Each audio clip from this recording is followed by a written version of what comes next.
Today on Dr. G Engaging Minds. During challenging times, it's easy to slip into habits that can lead to addiction. Emotional eating can become overwhelming and unmanageable when trying to cope with stress. And I never replaced the food. I just had to replace the urge with, oh my God, I have to sit here and feel this grief that I didn't get what I wanted as a child. I didn't get the job I want, whatever it is. The former Queen of Mean, Lisa Lampanelli, shares how she manages her food challenges and maintains her dramatic weight loss of over 100 pounds. Take your time, go slow, eat small amounts. See how it feels to not have to deprive yourself all the time. We'll find out why Lisa made the choice to change her life and how she thrives during tough times through self-love.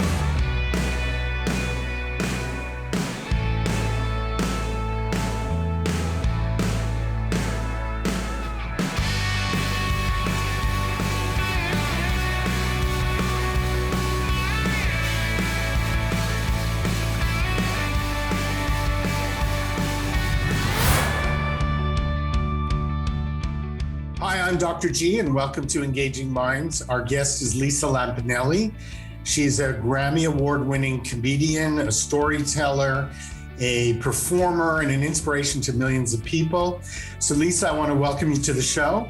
Well, you know, I would love to go with the Grammy winning, but I actually... Grammy Award That's okay. nominated. I was nominated twice, so that counts as a win in my book. Well, that works for me. Yeah. You got a show coming up. Tell us all about it. Yeah, you probably know about 2 years ago, I retired from doing stand-up comedy and insult comedy. I just felt like it wasn't joyful for me anymore. It wasn't doing it for me. So I figured I'd quit before it quit me. So I decided to do a show where I literally had gotten trained as a very half-assed life coach. Like, I literally realized I'm terrible at it, but I'm great at giving advice.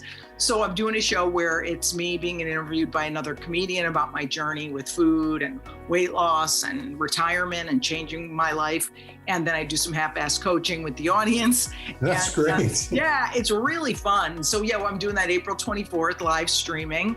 And of course, since I'm a shameless publicity hound, go to lisalampanelli.com for tickets because I like to make money. Yes. One of the things I was thinking about, Lisa, is a couple of years ago on my radio show, Engaging Minds on 790 AM, we actually had an interview. And in that interview, you talked about your transformation, your major weight loss transformation. And one of the things that you said to me that I found very inspirational, very touching, is you said there was a moment of change. So I'm wondering if you could share that moment with our audience. Yeah, you know, I think anyone who gets weight loss surgery, does anything that extreme, it's sort of a buildup, but then there's that one thing where you go, okay, that's a tipping point, right, that sends you over the edge, right? Right. So for years and years, I had gotten sick of all the fat phobia out there. I got sick of all the insults. I got sick of, you know, not having as much energy as I could have had.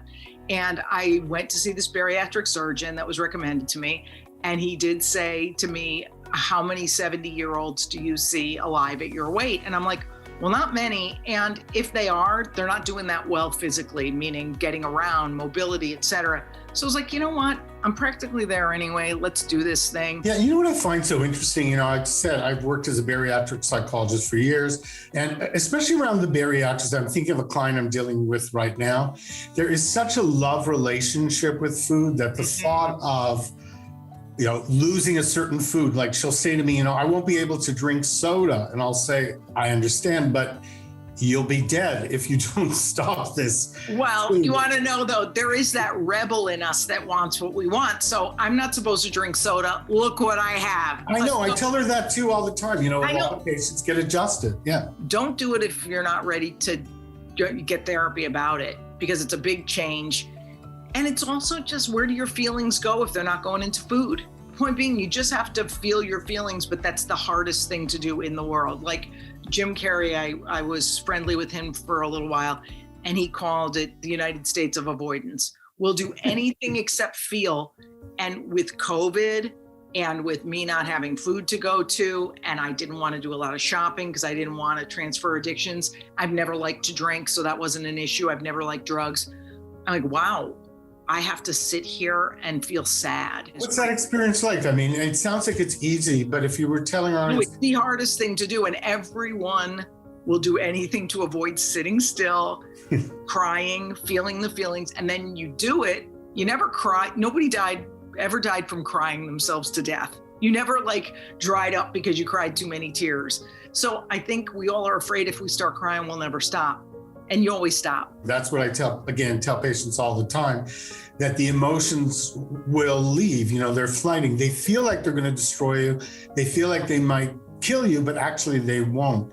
Right. And it is also about letting go of that best relationship with food. Yeah. So, you know, finding something that you could replace it with, a passion in your life. Like you're doing this transformation, this new kind of experience on stage. That's got to be really exciting for you. So, well, yeah, but it does not replace food. I will say there will never be a love of my life other than food. Because how does that feel to say that? It's just the truth. And I think everyone who is, I don't even call it food addict, because I don't think you can get addicted to something that's necessary in life. I think you can overuse it. So I think it's basically where you go, okay, I have this primal relationship with food since I'm less than 1 year old. 1 minute old, you already want food. That's why it's so hard to conquer. And I never replaced the food. I just had to replace the urge with, oh my God, I have to sit here and feel this grief that I didn't get what I wanted as a child. I didn't get the job I want, whatever it is. It all comes down to really dealing with emotions and feelings, and that's so difficult for an addict. With food addiction, I think a lot of times, and there is a controversy in the field whether there is the concept of addiction, but I find that, you know, it's about the sugar, the salt, the fat. It's about being uncontrollable with food. I've worked a lot with addicts in drug and alcohol rehab, and I can see the correlation so easily. Like they've just taken food and replaced it with that. So you have to actually get a healthy relationship with food. And you know what's great about that? If you do that with yourself personally, I think it spills out into other parts of your life. Like you've got to be willing to abandon yourself. Yeah, and I think you've got to be willing to be uncomfortable, because we're so addicted to feeling comfortable all the time. Like if you don't have this in a second, the growth in discomfort is huge.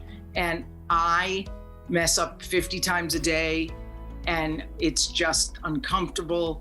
And I'll maybe win once out of 5 times with food. And I'm like, okay, well, at least it was once. But, you know, this is 10 years later. It's still a learning curve. It's all a process, and we're all processing through, and we're all stumbling through it, including myself. But we can support each other. And if we're gentle on ourselves and not beat ourselves up, we'll probably have more success. I think it's 100% self-forgiveness. I agree. Self-forgiveness. Because, okay, today I'll give you an exact example. I find a lot of types of food hard to tolerate, but I'm like, I don't care, because I'm going to eat them because I like them. Yes. So, today I had to run and use the restroom at a rest area. I see one of those pretzel places. I love those joints. So I get the thing, devour it. It was definitely 3 bites too many, and I paid for it on the way home. And I said, okay. So I have to look at that, not beat myself up, not be like, what a pig, what an animal. No, what a flawed, imperfect human being like everyone else. I may do better next time, I may not. So yeah, and you also can use it as an opportunity to understand a little bit more about yourself instead of beating yourself up. Oh yeah. Yeah, gain some insight. So again, Lisa, about the show. Thank you. It's April 24th, live stream. Go to lisalampanelli.com. It is basically, it's a show called Sit Down and Shut Up. I love the title. Yeah, it's because I'm sitting. Reminds me of my childhood. Yeah, no kidding. So I'm sitting there. It has many meanings, many levels, that title. And it's me sitting down having a conversation about all these issues in a funny way. And a lot of the stories are really funny because, you know, if we don't laugh at this stuff, we die. So I've always made a good living as far as happiness when I'm making a point, but making it funny. So hopefully people will come and check it out. Up next, The Experience. Dr. G turns the tables on Lisa. I'm going to tell you a joke.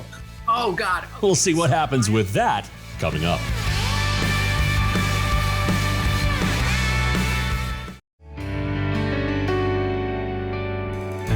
So Lisa, I do this segment that I call the experience. One of the reasons I do it is I've had patients over the years say to me that, it's easy to give advice. It's hard to feel like a fool. It's hard to take risks in your life. It's hard to experience those feelings. Right. So I thought, you know what, I'm going to go ahead and have an experience too. So I have been taught how to play guitar when I can't. I've been given acting lessons. So I'm going to do something that makes me a little anxious, and I'm going to take a little risk. I'm going to tell you a joke. Oh, God. Okay. So am I allowed to help you? Yes. I want you to help me, coach me like you were telling me. I want you to feel free to do whatever you want. Yes, because everyone thinks they're funny and pretty much nobody is. So let's see what you got, babe. I'll help you out. Okay. So a little background. I grew up with old world European Jewish parents. And we listened to all the Borscht Belt, Catskills comedians, the Alan Kings, Buddy Hackett. So I remembered from my childhood, and I looked it up and found it, a Buddy Hackett joke. Ah, good. One of my heroes. I loved him. So I'm going to do my best. Okay. Okay, here we go. Okay. A man walks into a doctor's office. It's called, I don't remember what it's called. Because I was going to do a different joke, and this is not that joke. Okay. A man goes into a doctor's office and says, "Doctor, is there anything I could do to fix my voice?" And the doctor examines him and he says, "I have discovered the source of your problem.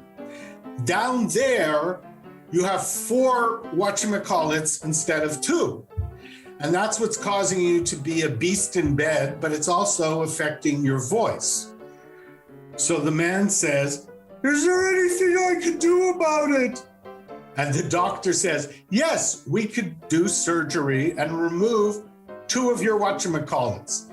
And the man says, "Let's do it." So the man does it, and about a year later, he comes back into the doctor's office and he says, "Doctor, my voice is great, but I think I want to go back to the way it was." And the doctor says, "I'm sorry, that's impossible to do." Okay, first of all, I don't even think I understand the joke. Did he sew them on himself? Yes. Okay, why would the doctor do that? It's a dumb joke. Okay, I'm just telling you. Hey, but what do you find funny about it? That the doctor would sew them on himself. Right, but the joke doesn't even make sense, but this is not your fault. Poor Buddy Hackett had a brain fart. No one understands this joke. It's dumb. Okay. All right. First of all, I would say as a professional, I would give you a 4 out of 10. That's not bad. Okay. Actually, you told it, you remembered it. Okay. It's funny at the beginning. You went on a tangent. It's named this. Wait, it doesn't have a name. I don't know. Yeah. So if you make a mistake, keep going. It's like life. Okay. In your head, you go, I was going to name that thing, but I didn't. So you just keep going. Just keep barreling through. Because on stage, as a comic. Just like in life. Yeah, exactly. Like that's just a lesson for us is like, you know what? We just got to keep going. So don't look back, honey. Okay. The other thing was, it makes 0 sense to use that voice, and I'll tell you why. Balls make your voice deep. So why wouldn't the voice be, "Doctor, I can't." Because big nuts and multiple ones make the voice deep. Why is this voice high? Again, I blame Buddy Hackett. There was a duck joke, and I ended up with this joke, but that's why I got. Hey, listen, I forgive you for torturing me with this joke. I forgive Buddy Hackett for writing a joke that makes no sense. And I do, though, enjoy the fact that you smiled throughout, you sold it, you didn't look down at your notes more than once, you were in it. And that's literally, if you're not having fun, they're not having fun. In comedy, you could tell the dumbest jokes, which I have done, and just because you're having a blast, that audience goes with you. So you were having fun doing it, you didn't look nervous, you were like, yeah, I'm slick. It all worked out. So this means I don't hate you. How's that? Okay. Well, you know what? I love the lesson in life here too. You know what? Just go for it. Even if it doesn't make sense. And you know what? To tell you the truth, as I was going through the joke again, out loud, I was actually having that thought, like, I'm not sure this makes sense. But I was already so into the joke, I couldn't really stop. Well, you want to know what's interesting? If that had been me as a comic, Yeah. I think some of the funnest stuff happens by accident, and you're so free on stage that you're like, wait a minute, why don't you just use a high voice for a guy with 4 nuts? Shouldn't have been. So the audience would love to see that. So again, another lesson of life. People love flaws because they've got them too. I always said, if I make a mistake on stage, it doesn't matter, because they just go with it and it doesn't matter, because they go, oh, we're alike now. We're all the same. So what I'll have to do is I'll have to one day find a different joke. Yes. And I'm going to have you back on and see if I could raise my score up to a 4. But to tell you the truth, it really doesn't matter. I think the most important thing that I got out of it is that I was willing to go through with it. I agree. And you know what? Fear holds so many people back from trying new things, including me. I like what I like, and I have to stop being that person. So me and you, in the coming year, we're going to freaking try some new stuff. I can't wait. Lisa, I want to thank you so much for coming on the show, and best of luck with your show. Thank you. Thank you. Bye. Woo. Next, our hero in sobriety, how Kelsey Morera uses cookie dough to make others happy.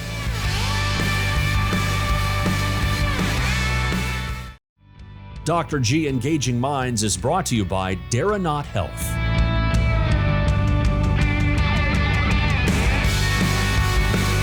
Today's hero is Kelsey Morera, an inspiring entrepreneur who overcame alcohol dependency at a young age and found happiness and purpose in cookie dough. Hey, I'm Kelsey Morera, and I am passionate about making people happy with desserts. So my journey to cookie dough didn't always start in food. I actually started working in high tech when I was just 16 years old, got an opportunity to be an intern, and it was a pretty quick jump from, being a kid to being an adult. And with that came lots of stress and anxiety. I loved what I was learning, loved what I was doing, but had an unhealthy relationship with alcohol develop over the years, and really leaned on that to deal with the stress, and realized that I had a problem, and wasn't able to keep alcohol in my life. So I got sober in 2015, and my life just blossomed. I started baking every day. Time was flying by when I was in the kitchen, so I started bringing in some baked goods into the office, and slowly but surely it's like, you should sell this stuff. Like, this is really good, these nudges. And so I did. I was eating really healthy, and through that time was attempting to be a vegan, but I love butter way too much. So I was baking with butter, but no eggs. And so my cookie dough was safe to eat raw, but also bakeable into cookies. And that idea just struck. I thought, my gosh, like, everyone else loves cookie dough. Why do we eat this like alone in our kitchen? Here I am 4 years later, and we've served more than 350,000 spoon lickers, as we call our customers, some of this amazing cookie dough. Best of all, thanks to my journey into sobriety, we've made the company's entire focus around mental health and addiction recovery. We have a really robust mental health policy. This includes mental health care subsidies, whether that's a float spa, a massage, or therapy, whatever it is you need for some self-care. We also have mental health days. No questions asked, day off when you need it, no financial penalty. That's the kind of workspace that I want to create, somewhere where people feel like they can really be themselves. For our community, we have the Dope for Hope pledge on our website. We do Mental Health Mondays on our Instagram, so you can find a little dose of hope on a Monday morning if you follow us on social media. And then lastly, financial impact. How can this company, we sell cookie dough, but it's all just an engine to be able to fuel more good. So we donate a portion of every single purchase to a nonprofit that supports mental health or addiction recovery. And for 2021, we partnered with She Recovers Foundation. They are an incredible nonprofit providing life-saving resources and community for women that are in or seeking recovery.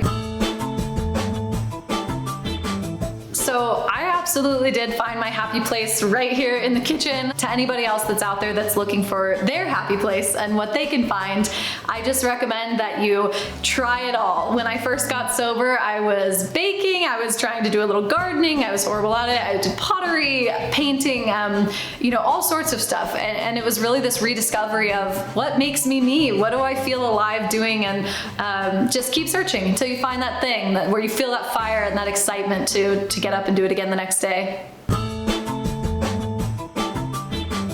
to challenge everybody out there to evaluate how life's going, really take inventory of how you're feeling day to day, how your routines are going, and what you may be leaning on that isn't adding value to your life, and don't be afraid to cut it out. It's never too late to make a change.